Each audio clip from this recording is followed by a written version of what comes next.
Good morning, good afternoon, good evening. Welcome to another episode of the Practice Furnace with me, Robert. With me, Pete.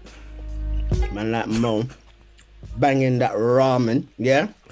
Yo, we're That live streaming, tofu ramen, yeah? I know it's There's live stream ramen. legit, like, Live and your uncut, baby. face, your jaw, your mandibles going on this thing Bro, is present. do you know what it is as well, yeah? I'm realizing that the broth is all on my lips. I'm looking like I got lip gloss on. I mean, no one was thinking that, but cool. I'm thinking that, but you know what? Man's comfortable, yeah? Come on. Ramen is life.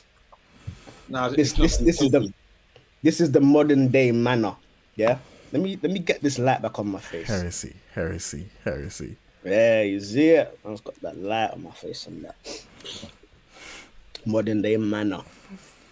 Full furnace. From Wagamamas. Full furnace. Let's go. Let's go. I think I'm in hot seat this week.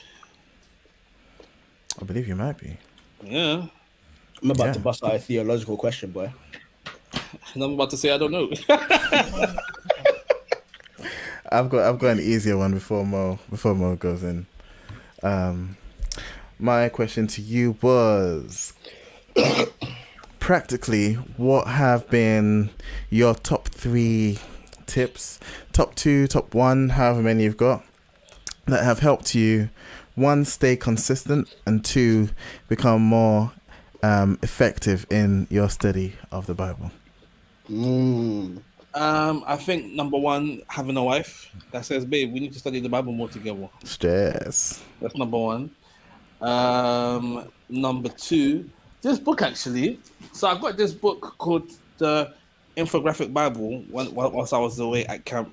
And yeah, it just has a whole bunch of pictorial things to do with the Bible.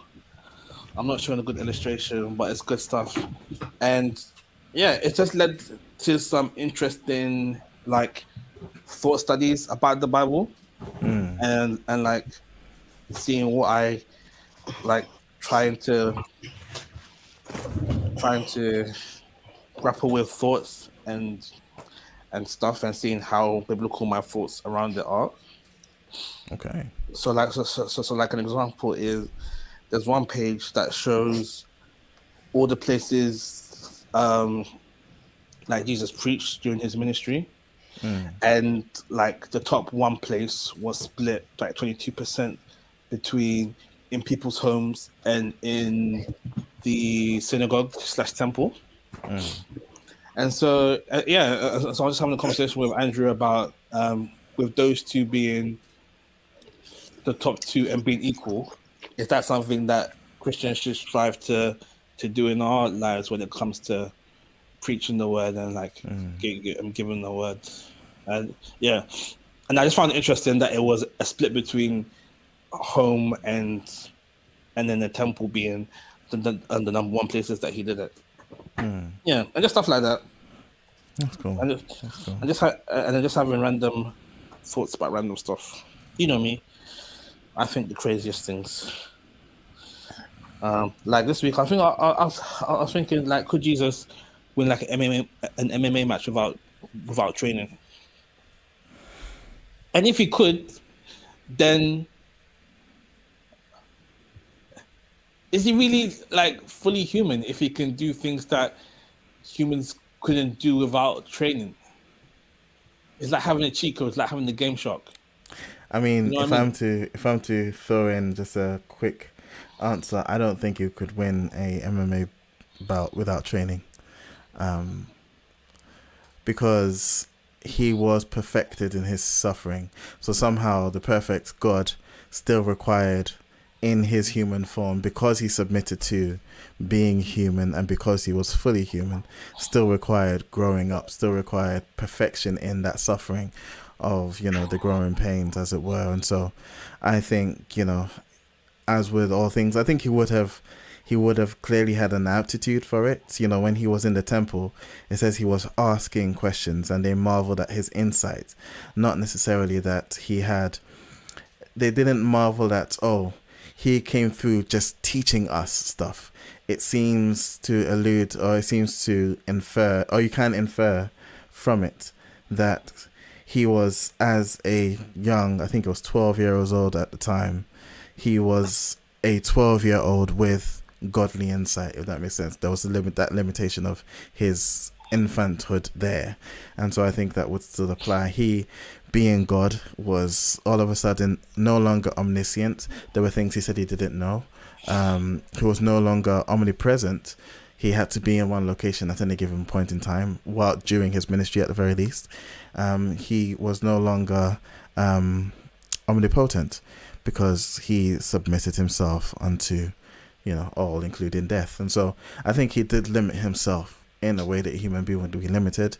And I think regardless of whether or not you have the aptitude, without training in a martial art, you aren't going to get too far against, the elite. So I think he'd get beaten. I don't think chokehold. I don't think he would. I don't think he would. Chokehold. I think. So Well, I was gonna say. I don't think I agree with him not being omniscient, because there wasn't anything that he didn't know the answer to. Well, when would he come back again?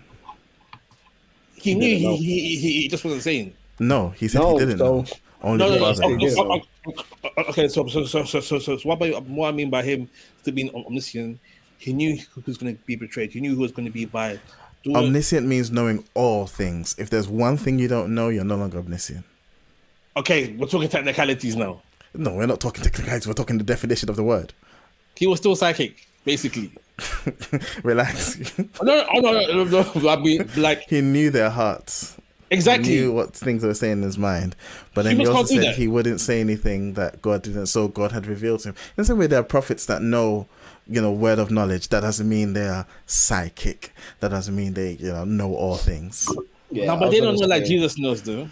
Don't be treating Jesus like any manga protagonist, I'm just saying that he knew things that normal humans wouldn't know, even with the Holy Spirit. But the Holy Spirit was in him, so he still had that flowing connection at all times, making him still the God man. He still limited himself to being fully human. But you could take those limits off at any time he wanted to. He didn't. No, but he could have. If he was in an MMA fight. It would have defeated the purpose. It would, if he removes his limitation. If at any point he stopped being fully man, it would have defeated the purpose. Exactly. But he could have. He could have. I was going to say as well. That's what I'm saying. I was going to say as well, as a carpenter, he apprenticed under his dad. Yeah. We can assume that. Yeah. And so that's the only reason we assume he was a carpenter. Yeah. And so, in the fact that he apprenticed under his dad means that, in as much as he was fully God, he wasn't just there carving out benches and stuff. Or maybe he was holding back so that he could be humble. He still learned the ropes, kept it going. He knew. Man didn't want to usurp his dad. Because he knew. Like, if he limited himself, that means that he could unlimit himself. Yes or no? Yeah, no, he could. Exactly. Yeah. Humans can't unlimit themselves. So I think in his fully divine nature, he limited himself then and submitted himself to the authority of God the Father and God the Holy Spirit. Well, God the Father by the empowerment of God the Holy Spirit. And so in his humbled state, he then couldn't throw off humanity. Because in his divine state, he humbled himself and submitted himself. And in that place of submission, God would then have to do that work. And so he had fully trusted himself in the rest of the Godhead. But didn't he throw off his humanity during the Transfiguration? That's a good, but again, that wasn't something that he did in and of himself. If that makes sense. He had entered into being this part of the space Trinity, but being part of the Trinity, he did, because he was part of the process of that happening. I'm being half silly but half serious. At the same time. I know.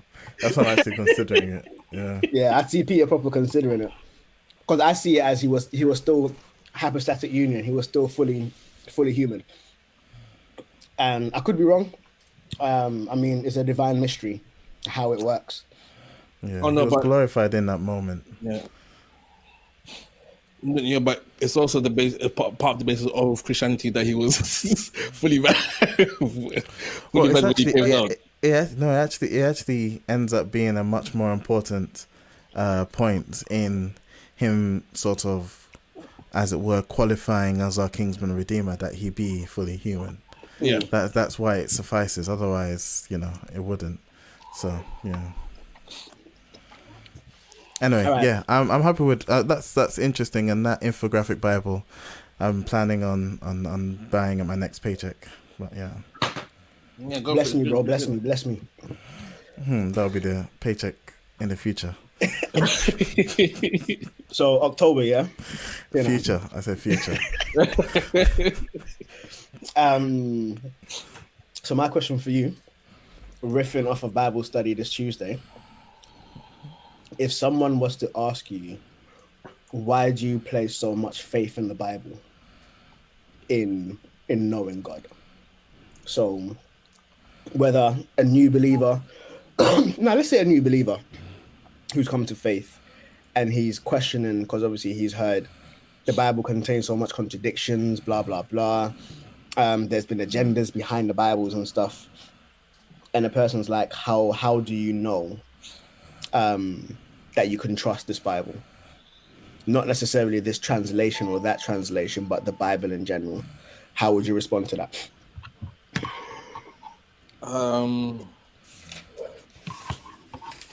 It might sound like a joke to begin with, but I think the first question I would ask is, do you want to know about the God of the Bible? If you want to know about the God of the Bible, you need to know the Bible from which that tells you about this God. And as Christians, we believe that this is God's inspired word, and so we need to take it as this is what God has decided to reveal about himself to us. From there we could talk about the contradictions, but are they really contradictions? And then we just go through them. Like if something isn't making sense, then we can chop out one by one and go through it. And then I think I'd do it that way rather than, because it's hard for me to make you believe something that you may not want to believe. If that makes sense. So no, it's hard for me to make you believe my reason for why I believe that this Bible is God's word. Okay. So if you think there are contradictions, if you think that it is the white man's Bible, we can go and look at the Ethiopian. We can go and look at it being based in the Middle East, not in England. Facts. And what if they show you the PDF of the slave Bible? Of the what Bible? The slave Bible. Yeah, that's called the slave Bible. Yeah. That's not the Holy Bible. It being the slave Bible, you can tell the agenda behind why this Bible was. That's a good counteraction. That's a good counteraction. Okay. Yeah. And they'll say, "Oh, this is the Bible that the white man gave to the black people, so that they wouldn't try and break free." Okay, so why the white people created this version of the Bible and the agenda behind it. Same way with the, what was that thing called?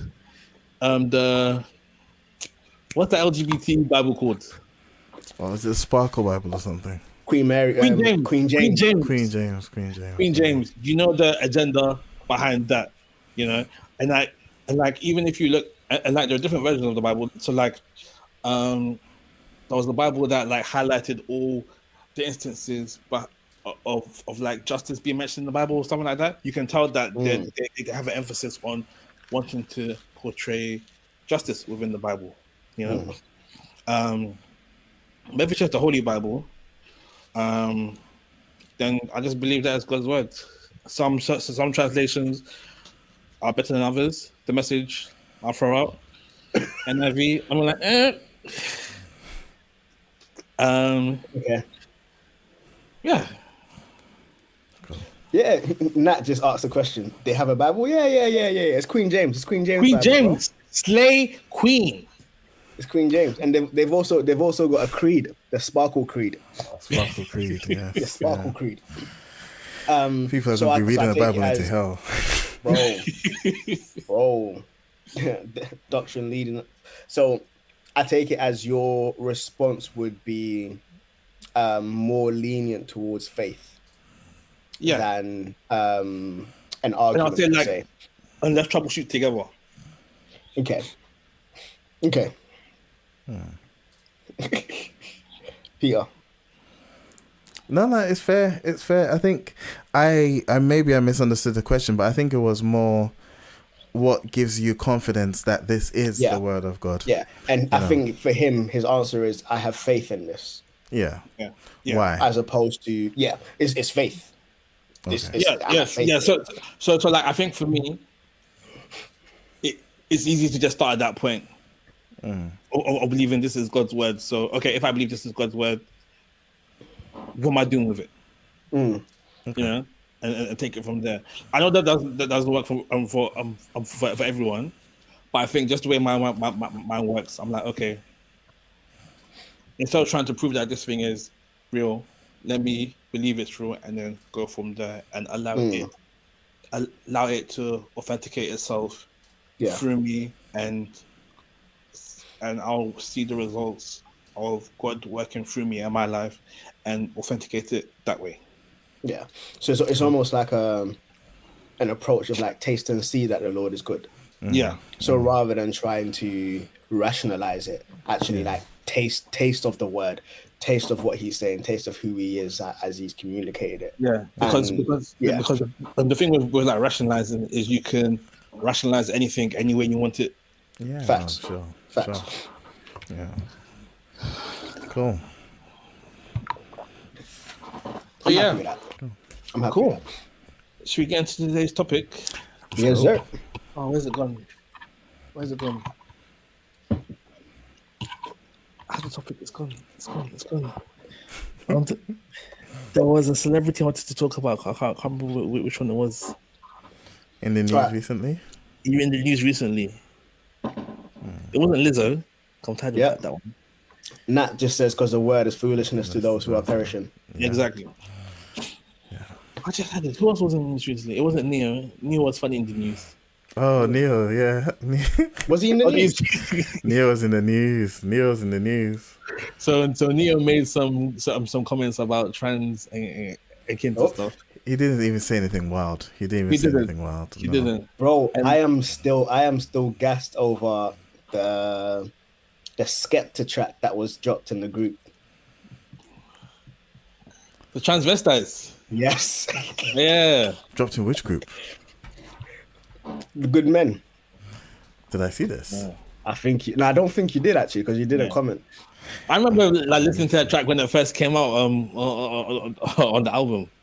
Bro, I went onto Spotify and I listened to the thing. I was like, yo. Did he go in on them? Bro, it's like, you see Transformers, the theme song, Transformers. He remixed it to Transvestites, Man Them in Disguise. What? I missed this completely. And then he had a line that goes, you thought that was a girl because it had a handbag. You didn't know it was a next man's granddad. Yo. This is mad. I completely missed that. I was like, raw. And the funniest thing is, Skepta now wears female clothing as well. There was a video back in the day where he was actually like, "Nah, this is female clothing," and the woman was like, "Why are you wearing it?" Because he's like, "Because it's comfortable." Fair enough. Oh, guys, Yes. help me remember what I want to talk about. It's gone. Stress. It wasn't Neo. It wasn't. It wasn't Jamie Wasn't Foxx. Or was it Lizzo? Oh, Tory Lanez. That's what I wanted to talk about. The guy that shot the girl. Meg Thee allegedly. Stallion. Yeah. Oh no, it's been more than alleged now. So yeah, Apparently, so man's been in prison doing up 10 gospel. years. So Tory Lanez has been imprisoned for 10 years for the shooting of Meg Thee Stallion.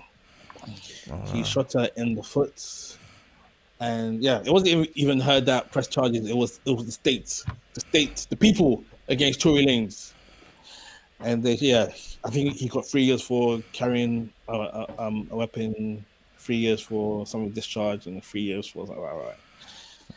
And so so he's going to be spending 10 years in prison. And so that happened, and then I saw an article. And his name was "Why Tory Lanez's Conviction is a Victory for Black Women Everywhere." Black women. Yes. Oh, okay. Because a black woman got shot. Yeah. And even if a celebrity stays, he still went to prison. Okay. Yeah. And I don't know if it's just me, but like whenever I see something framed that way, it makes me roll my eyes a bit, you know. like how have you dissected something down to a group like that? And then I just caught myself thinking, am I here when it comes to black women? Like, I'm married to a black woman, I came from a black woman. Am I a hater when it comes to black women? Or is there really something in black women not being as protected as they feel like they're not? So I want to throw out to you guys. Did you read the article? No. Alright. I can see if I can find it. Well, I guess Mo's presumption probably sounds like it'll be right. Like, a black woman was shot, and despite the celebrity status of the culprit, he's still paying for his crimes. He's still held accountable. Yeah. Because I have heard loads more reports of women from ethnic minority groups after sexual assault and after rape and stuff, them not being taken seriously, it just being fobbed off. Now, it may be across the board, women in general, but in my interactions with women,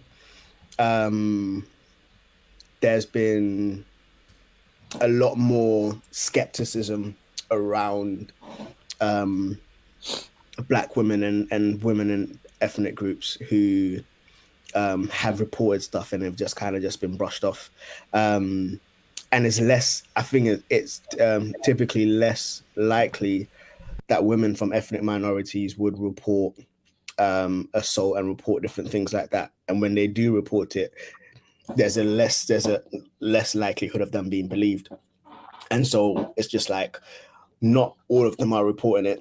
And out of the small percentage who are reporting it, not all of them are being believed. And out of those who are being believed, there's an even smaller percentage of those who are actually gaining convictions and stuff. And so like, it just kind of trails off, which leaves a sour note. And with black women being heavily sexualized and black men being heavily sexualized, there's always this almost like skepticism and stuff.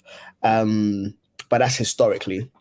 I don't know if it's still the same case now, but that is the historical premise. There was that foundation, you know, the 5 Times Foundation that found a report about black women being 5 times more likely to die during childbirth than their white counterparts, and that's like modern day. Oh, look, I'm off. Modern day stuff. Yeah. Nat mentioned something as well. It's a bad mix of wokeness and new age feminism.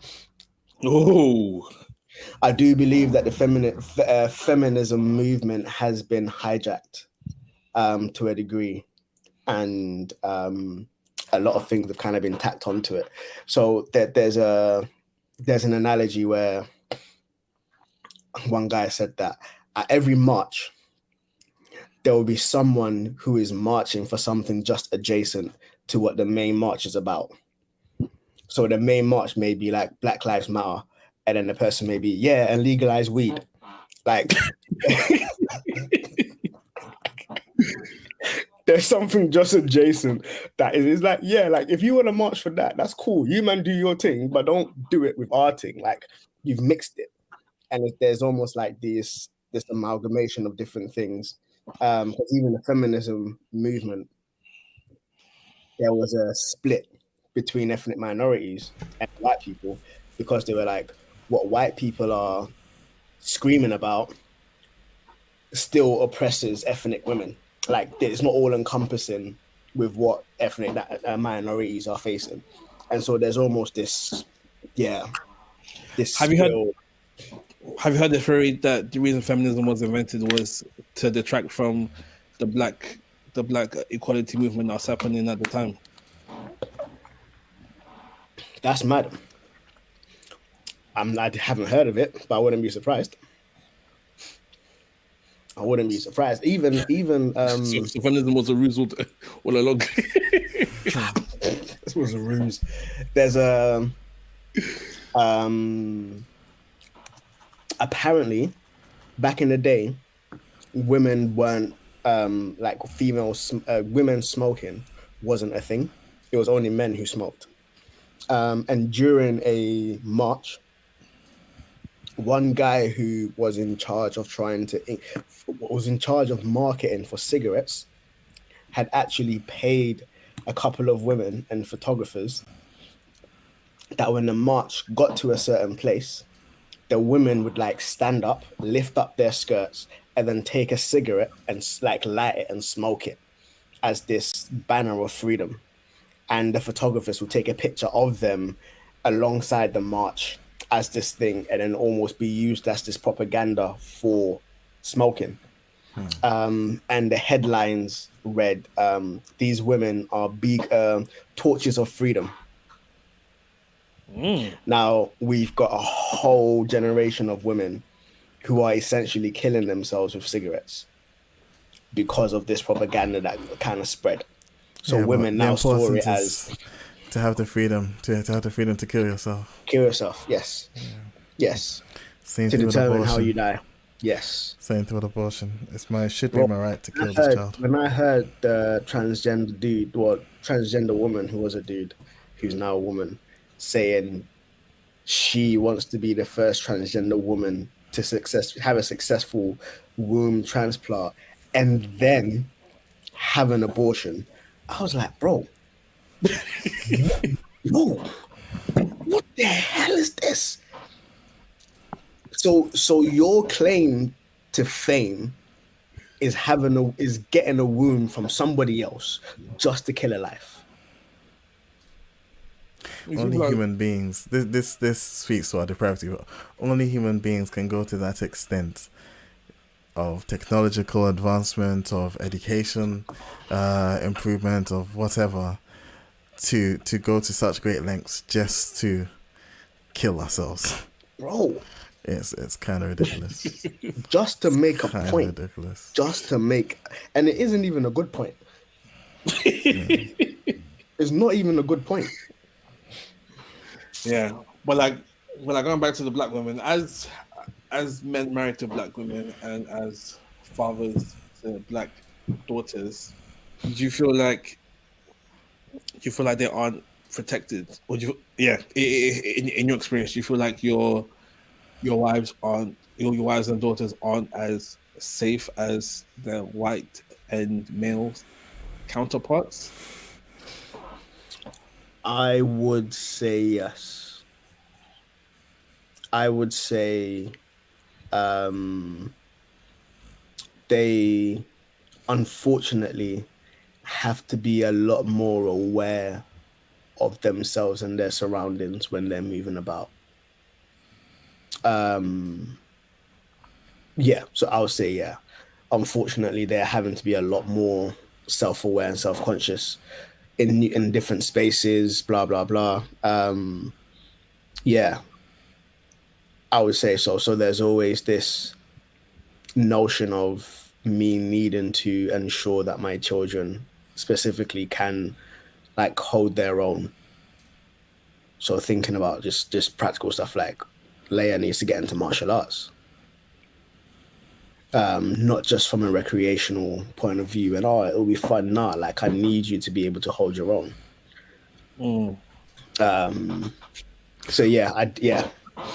Would you say that concern is more for you being a man, concerned for women, for a young girl, or is there an element of their blackness that is significant there?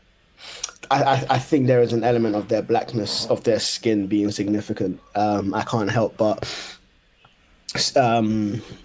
when I read stories like there was a girl in America who was in the army, was apparently assaulted by her fellow soldiers, people in her whatever. She went to report it, and it got dismissed. And then like a week later, she just went missing and got found dead. And like stories like that aren't like rare. But what element did the skin Because play there? all of her fellow soldiers were all white, and I think she was either the only or one of the few within her team or whatever. Charges were being dismissed, like she was saying, I'm not. It's just like it is a good point, but there is this isn't an isolated incident, and I do also feel like there is a lot more coverage when it isn't a person of color.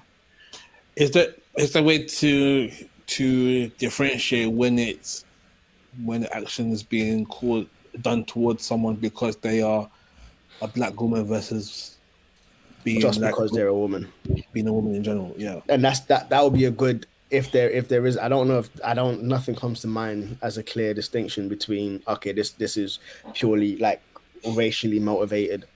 I'm thinking about like the random stops and stuff. American like driving, but even in America, over here as well. Even to the point of I got stopped and searched outside of my door. Like, bro, I literally I closed my door, turned around, and there were police officers standing there waiting for me. Like, it's mad. So let me preface. Oh, sorry. Finish. No, go for it. So I was going to say, let me preface with this. I do think there are elements that that skin has to do with it. The color of skin has to do with some of these things. I'll come to that later. But in terms of like the prejudices, some of these prejudices that come against black folk, I think we have to be honest with some of the statistics, right? So it was interesting. I mean, I intentionally like mess up my feed sometimes with like right wing stuff or left wing stuff, and so make it such that the algorithm doesn't know am I a right wing conservative or a liberal, you know. But just to see what other sides are saying, and like you said, like Robert, you made the point earlier, you can rationalize anything, right? There are statistics to prove any point, but there's some statistics that you have to look at, and if the numbers are true, then they should speak volumes. Like in South London, right? What's the population of black folk to white folk in sort of some of these areas in South London? Just, I mean, again, I won't know if the statistics are true, but I will know what I see on the bus, for instance, right? Walking past, it's Mandem, lots more than it's, you know, it's the geezers, right? And so if in such areas, there, by virtue of being more, more crime is coming from some of these areas. I'm not talking about the reasons why. We know about some of the intentional things done to keep certain societies in certain places, right? We know that some of these things go like denying people opportunities based off of their name, denying communities, loans, all of those things. Yes, there are people in higher places doing evil things. But if statistically there are more crime coming from a particular community, then when the police start going in and are targeting that community, and as much as it's unfair, it's like, well, if there are issues with my electrics in the house, I'm going to target the things that, I'm going to target the wires and the plugs and stuff like that. I'm not going to look at the flooring, right? Because that's not where the problem comes from. Yeah. Right. So even saying in America, the stopping thing, in America, in certain societies, or not even certain societies, they were looking at statistics of by percentile, blacks being less than the being the minority, but being responsible for a majority of the crime. Now that said, again, there are reasons why some of these things are, intentional things that were done to keep certain communities. You abolish slave trade, you recompense the slave owners, and then the slavers, you keep them in projects and you keep them there, all of these things. So there are reasons why, but then I think we can't just look at the optics of it, right? To make some of these suggestions. I've been searched before in front of my house, right? Literally in front of my house, coming from a church event, right? Which I think should count for something. But at the same time, yeah, there's also been lots of weed. Not here, by the way. This was back when I lived in South London as well. Don't do that. Don't do You that. never lived in London, bro. Don't do that. You never lived in London, bro. I lived just outside of Croydon. Just outside of London. But there was weed, and there's like stabbings and all of these things, and so it's like statistically, yeah.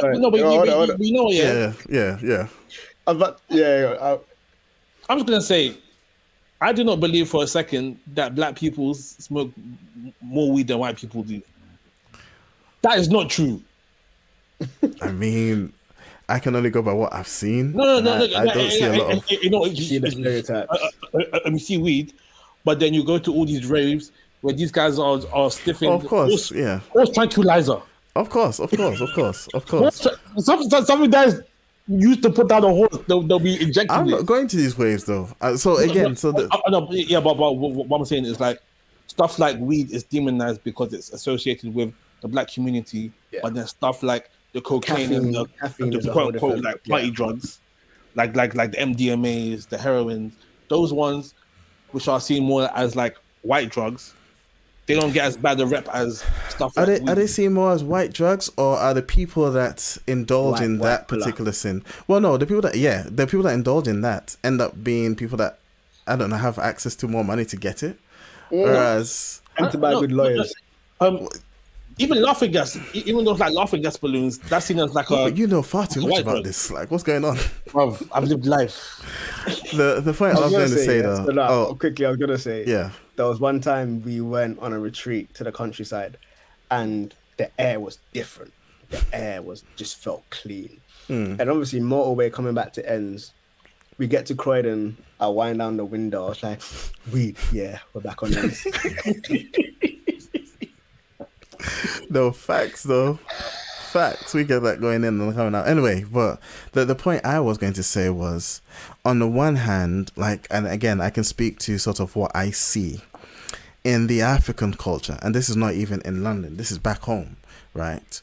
We tend to cover a lot of these things up, and it's not even racism. It's just, it's misogyny. It's, some of these really, really backwards ways of thinking. So, it's also status and pride. And so we at home, again, speaking from what I see, are much more likely to cover certain things, to sweep certain things under the carpet when there's certain things going on. To interject, yes, but it's almost like the argument of, so even with that, it doesn't remove or deny the heinous nature of what goes on the other side.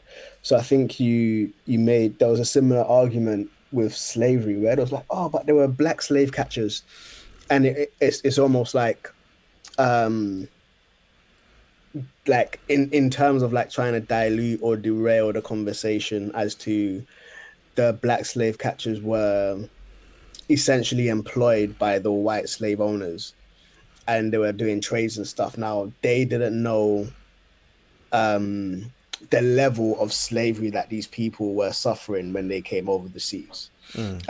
They may have just thought about the servitude that they endured within the tribe. So one tribe will capture another tribe and put them to work or whatever.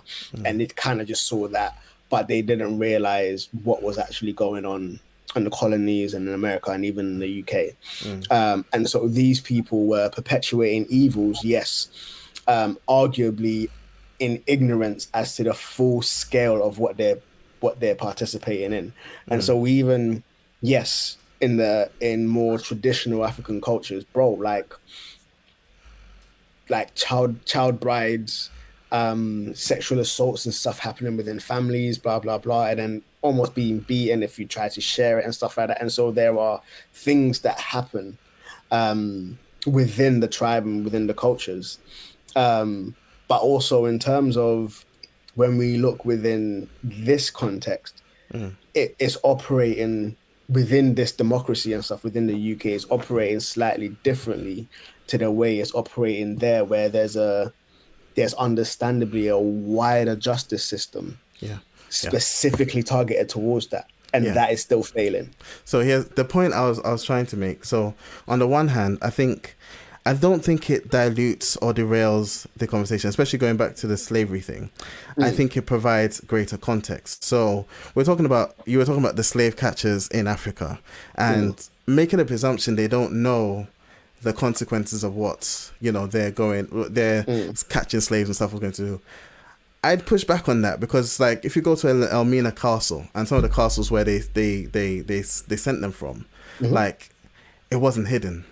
The dungeons that they pack these guys into, there's no way you can think they are going to anything better than what they have there. That's one side. The other side is on the other end of things. For instance, we talk about the slave owners and stuff. We know about the Washingtons and the Jeffersons owning slaves, right? But there's nowhere near as much coverage of the black slave owners, of which there were many, of which there were there were quite wealthy black slave owners. And I think it's not to dilute the conversation, but it's to provide greater context such that we don't have a skewed view, which just makes us angry. And I say that because I think that's part of the agenda. Like, I don't say Black History Month is part of that agenda, but every month a year, we have to remind you guys that you were once slaves. I think it's just to keep people angry, to keep them in a certain mindset, to keep them feeling like there's still a chain around their neck, right? Yeah. And I think it provides greater context to see, wait, hold on, there's a lot more evil here than just this one person you want me to focus on. That was still evil. The fact that UK, as small as we are, was doing all of the things that they were doing, right? Part of all of these things is still evil. But there was also a lot more, and I think getting the wider context helps me know, oh, actually, no, we are all just depraved as humans. I don't necessarily need to be angry at the white man. I need to recognize that we are all depraved. The white man somehow managed to make their depravity more far spread, but we all are. And then they shipped it out. I'm not locked into this thing of I'm black and I'm oppressed. Now, the point I was making with Africa was bringing them here. So in Africa, we sweep those things under the carpet. We do all those things. Bringing them here, not to say our parents, but Africans here, you take them out of Africa, but you don't take Africa out of them. Yeah. That same idea, that same mentality remains here. So you have families here that don't want the stigma of having an assault, so that their child comes back and then they still sweep it under the carpet. And that then skews the way that the justice system reports on these things, and the way that, and when the statistics aren't accurate on all of these things. Like we say, oh yeah, these guys are abused or these guys are not abused as much. It creates certain presumptions about people. Same thing with childbirth. And so the 5 times thing, it's frowned upon more, I guess. Well, I'm saying this anecdotally, but it's frowned upon more amongst black people to use epidurals and stuff because you're supposed to be strong, and black women are considered to be strong, right? But that stems from, again, our mentality in general, like our being this thing, and that then becomes I think it skews perceptions towards black people so that we then perpetuate the same things. When Nell was pregnant, some lady was like, oh no, she was having the contractions. We're in the hospital. Stuff was going on that meant, the dilation wasn't going as well as it should have. One lady said, no, you shouldn't be here taking all these painkillers. You should go home and cook. It's like, and obviously it's a black lady saying that to my black wife. It's like, yeah, no, you should stand on your feet and this, or you will. These people take the drugs, we don't. And it's like, that's from a black person to another black person. Right. Yeah. It's not necessarily racism. It's our culture, it's our culture refusing to embrace modern medicine as much. Like, we see it all around. Like, it's I think, and sometimes again we want to, not we want to, but the conversation gets directed towards, this is the white man still oppressing the black woman, but actually there are elements of our own culture, I think, that contribute to some of these things that we don't address. I think in these kind of conversations, it's a thing of two things can be true at the same time. Exactly. Yeah, exactly. Mm-hmm. And that's what I mean about wider context. Yeah. Yeah. Yeah. And so the parts that, about the black culture, that's stuff that we can deal with within our culture. Mm-hmm. But then the stuff that's done to us, that one's a bit more difficult to do something about if people aren't willing to have the conversation and say, actually, you know what? This is what the reality of the situation is. Yeah. And those are two things that need to be worked on simultaneously. Yeah, I think. Yeah, I was gonna say as well. There's. I think you mentioned something quite key, Peter, in that there is an agenda. There is this almost like this revenge agenda, where I have been wronged, and so the only way to right that wrong is almost an eye for an eye. We may have the modern day equivalent of whatever we may think that is, but you need to recognize it and you need to restore it. There is some wisdom in that or whatever. But I find it very interesting. I think that is more of a Western approach to justice. Now we do see an eye for an eye in the Bible, but I think it may even have been you, Peter. Correct me if I've attributed this to you wrongly. But someone mentioned that there was almost a system of a system of revenge, where it's like, if this person wrongs me, I'm going to kill them, their mum, I'm going to do whatever. And then God was like, no, like an eye for an eye. So it's almost reducing the punishment as opposed to expanding it to the fullness. It wasn't me, but yeah, no, that sounds right. Yeah. So yeah, it's almost like, no, we're not going to perpetuate this cycle of hatred, but we're going to end with this. So it's almost reducing the bloodlust to a measurable quantity. But then with that kind of thing, it never ends. So let's say you took my eye, so then I take your eye. Now you've taken my eye, I'm gonna take a knife from someone else on your side. And then it's just that domino effect. It's never just, okay, yeah, 1 for 1, we're good. Because now that you burnt me, I need to go and burn someone else, and that's when someone else is getting burnt. And that's the revenge sort of mentality. as opposed to justice mentality.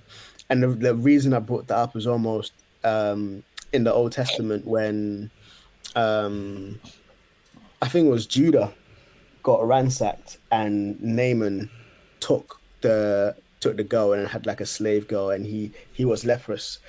And the slave girl was like, yo, if you go to Jerusalem, someone can heal you. Broski, if you killed my family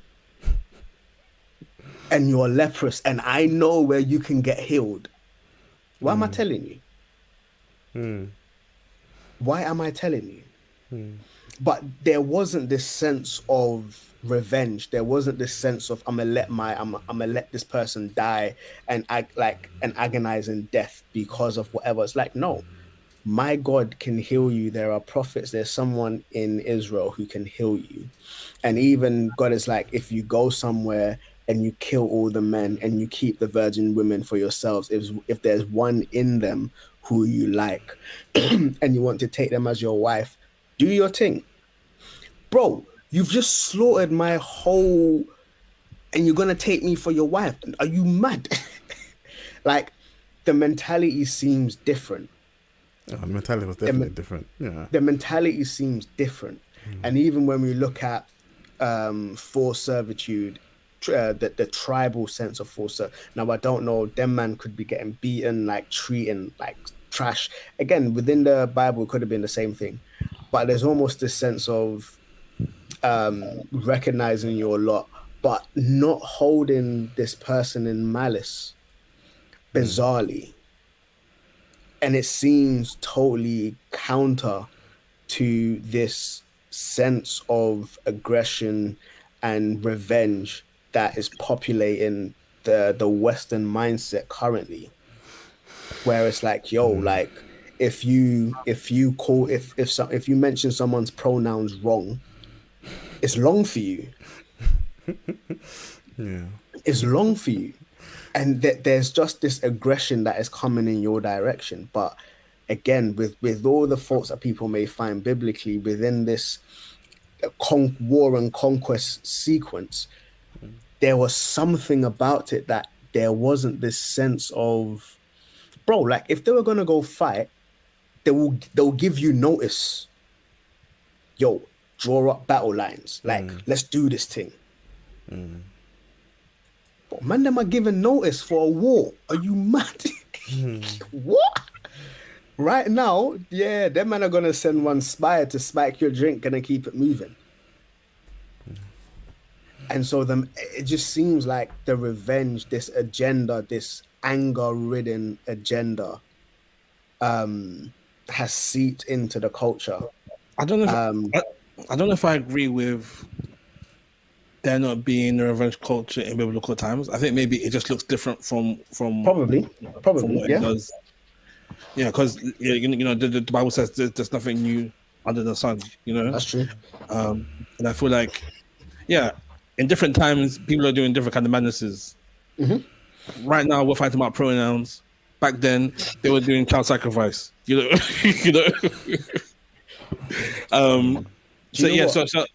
add to that, I agree with you that it looked slightly differently. That there was a part of David's cohort when David was fighting against Saul's side. So Judah was fighting against Israel. There was a war where one guy from David's side, one guy from Israel's side killed one guy from David's side's brother. And then when things were being squashed, the guy from Israel came over to see David. And then the guy whose brother got killed was like, yo, my man came and you let him go, didn't you know, blah, blah, blah. David was like, nah, like that was during war. This is peaceful times. Like it is what it is. The guy whose brother died went to go kill the guy who killed his brother and then ran away. David's response to that was very interesting. He fasted and lamented for the dead guy. And so even then, there's almost this recognition of this is war. And he was like, David lamented saying, this person has spilled innocent blood because of something that was done during war. And so even with that revenge mentality, it would like one person acted on revenge, but then David, who was like one of the only good kings, showed almost like a righteous way of dealing with that, if that makes sense. So I agree with you in that, yes, revenge is still kind of seen within the Bible, but it's almost like just because it was doesn't necessarily mean that that was right. And I think Yeah. in David's response, we see the right way in responding to revenge, or a And I think glimpse into the right way. And I think even in like today's culture, like even within all like the gang wars and stuff, there's still rules of engagement, you know. Like they may be unwritten. Like there's certain places, certain times that you aren't supposed to go. And so when Facts. someone breaks that rules, Facts. everyone's like, whoa, like You got caught slipping. yeah. Or like that's not how we do things. So even if it may seem a bit more archaic, like even today, even in the stupid postcode wars, you know, there's law. There's unwritten rules, and I think that throughout history there'll always be the written rules and the unwritten rules. Sometimes they might look the same, sometimes they might look different. But I think if you scratch beneath the surface, you'll find that we're not so different, even thousands of years removed. But circling back before we finish,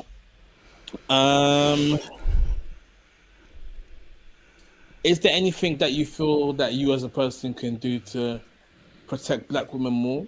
When you feel like black women need protecting by the Black men within the society? Yeah, I think like Mo said, 'cause I didn't say anything to that, but I think Yeah. it's teaching them to protect themselves, like making not making independent, strong Black women. No, Yes, queen, slay. Adding to the No. rhetoric. but making like just not, I guess, not imposing limitations on them that they don't need to have, like that. You know, they don't need to all of a sudden be so concerned with all of these things. It's like, no, if I teach you to have principles, and I teach you to be excellent in what you do, and I teach you to be able to handle yourself at the very least, you know, be able to break away, run, scream, not put yourself in certain situations, you know. And I'm not saying you wore a miniskirt, it's on you. No, I'm saying I don't walk down a dark alley, you know, in South London, not because I'm not wearing a mini skirt, but because there's something like common sense, you know. So If stuff you ever like see that, Peter wearing a mini skirt, you better run. you know. I think it's that, you know, so bringing up confident, capable, competent young women is my thing, and doing the same for men as well. I still think you need to be able to submit. I still would want for God's plan for us, you know, marriage and procreation, all of that. I'd still want that. So you still need to be able to be a wife, and I don't think it's making you a man that will do that. But then I think making strong, capable, confident women and making strong, capable, confident men, I think is what we can do, or at least what I intend to do. Yeah. I definitely agree. I think strengthen the one by strengthening the community, or strengthen the Strengthen the community by strengthening strengthening the one. Yeah, exactly. Yeah. And so it's very much just like, okay, showing my daughters, or encouraging them to know that their voice matters, that they can speak up about things, that just because something happens to them doesn't necessarily mean they need to just shut up and take it. Oh yeah. They should like voice things and disagree and blah blah blah, and to not just kind of like tuck their tails between their legs if no one listens to it, but to almost try to figure out the best ways to communicate what they need to communicate, whilst also strengthening them to be able to hold their own, and also holding my sons to the same standard of, like, we need to look out for our community. Like, these people are part of our communities and stuff. And so if you see something happening, if it's a case of if I try step into it, I may put myself into immediate harm or whatever. Yo, like call the police, like do something. Don't just run away. Don't just leave that situation. Try to improve that situation even as you're leaving it. Do something about it. And so it will very much be a case of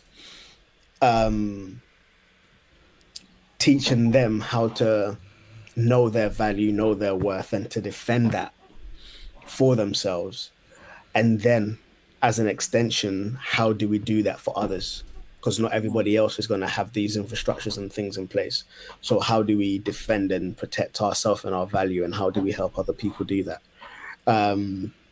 And leading by example, hopefully, so that they can kind of see me stepping into someone's side when they need help and stuff. So yeah, It's good. yeah. I think for me, just in like the day to day, just like pushing back in certain conversations where a black woman is said to have been aggressive or seemed angry in what she was saying. Because usually she's just talking, but because of her skin color, you're taking offense to it.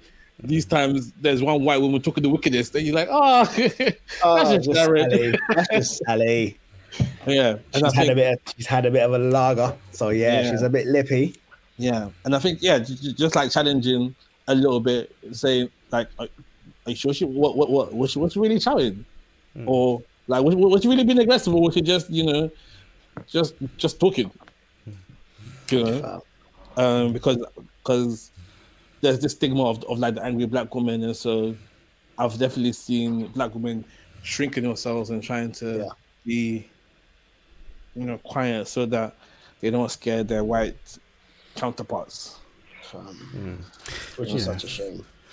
Yeah, I think there's a fine line there, though. There's a fine line there. Like in the same way as we see like the Karens and stuff, and sometimes it's like it's a presentation thing, but then sometimes it's also you're being like unnecessarily loud. You're being unnecessarily passionate about but the thing is, the thing is, especially for a white woman doing the exact same thing, she won't be called aggressive or anything. She'll just be like, no, she's just trying to make her point. Or she'll be called a Karen. That's internet. There's making the point, and there's just being mad. Because we've also seen, and I'm sure you guys know, we've also seen like you can have the loud, and it's not just black women. You can have the loud person that's overly passionate and overly like aggressive about something like that exists as well. Yeah, but like I don't think overly passionate automatically makes you a Karen. Like you can just be passionate. No. But there's circumstances in which being over passionate is being a Karen. Yeah. Someone's parked in a disabled spot, but they are disabled. They're just not you, and you're upset about it. That's being a Karen. That's being thingy. Yeah. So I was gonna say as well. This is very interesting. This is like a female orientated conversation had by an all male group. Do we need some representation? I think it's a point sometimes. I think it's a point. No, it's not everyday representation. Not every day. What I was gonna say, I wasn't even gonna go down representation. What I was gonna say was triggered. Fam, he's triggered, boy. Took him back a couple of years. That PTSD. I was gonna say, female listeners, if there is something that we have missed, or something that something that in terms of how we could improve or how we can actually go about that we have missed or could be added on, or slight nuance that we haven't included, like please feel free to drop it into the comments, stuff like that. Because it isn't from a perspective of we know best, but it's like it's a conversation. And even as we're only speaking from our perspective, but being guys, there will be things that we aren't aware of and that we can miss easily. So it's a good shout. So just drop it in the comments. Just drop it in the thing. Cool. All right, let's round up. Hookups. I can go first. Oh no, go. Yeah. Yeah. Yeah. So I want to hook up a YouTube channel. I recently, and by recently, I found out yesterday, and I say that because once I go through and if it's rubbish, I don't wanna. I'll come back and take it back. But I've not. I've only seen one thing from this guy, but it was really good. It's a YouTube channel called Wise Disciple. Okay. Wise Disciple, and he very much has like just it's the usual reactions to like Hillsong and to debates and to all of these things, but he's got some very, very good insights. The video I most recently watched was he did like a hypothetical: aliens are here, what do we do now? Talking about if aliens exist, do they disprove God, and what is the likelihood that they do exist, and if they don't exist, what could we be like looking at when we talk about some of these alien encounters and all of these things. And I thought it was a very, very, very balanced and well presented argument. So yeah, check him out. Wise Disciple on YouTube. I did see someone theorize that aliens are demons and that we need to be praying against them.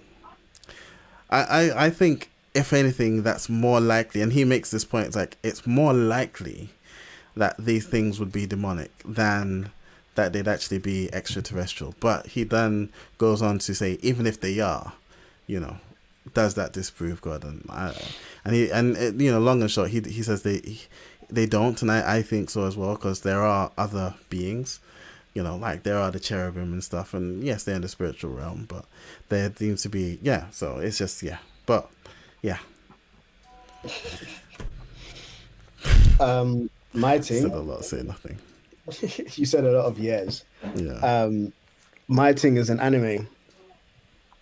So this anime has been out for a minute, and I've seen it floating about. But I finished watching all of my other animes, and I was just like, oh, this one is fairly new. Let me see what this one's about. Hell's Paradise. Yeah, it's not bad. Hell's Paradise. I'm like 5 episodes deep. There's only one season out thus far, and it's 13 episodes.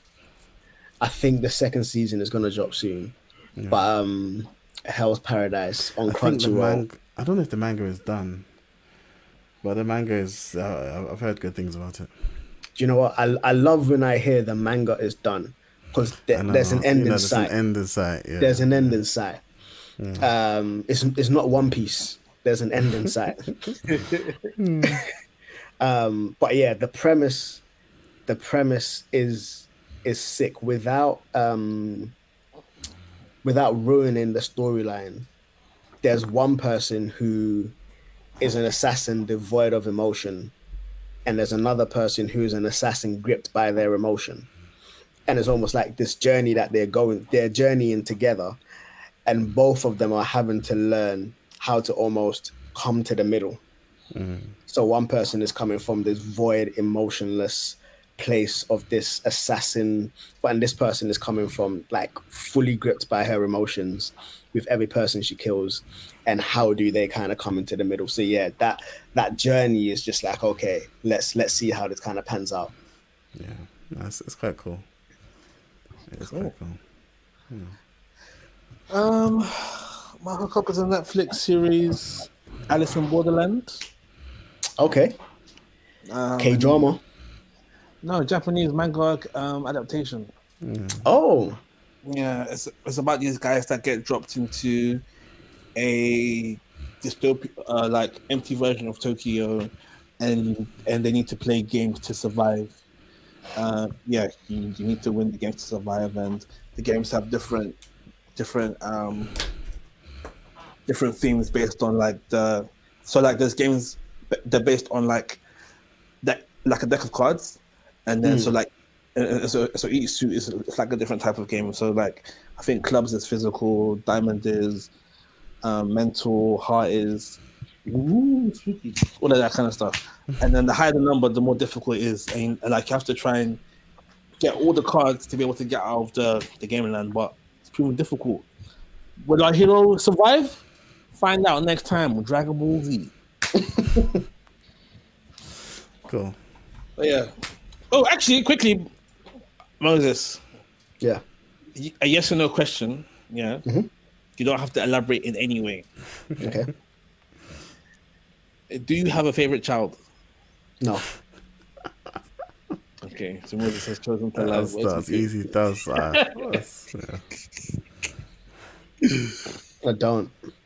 I have a child who's the most like me and who frustrates me the most.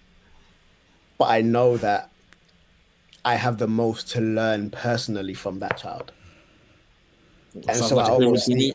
I see this child as like this child. I need to, in accepting this child for who this child is, I am learning to accept myself.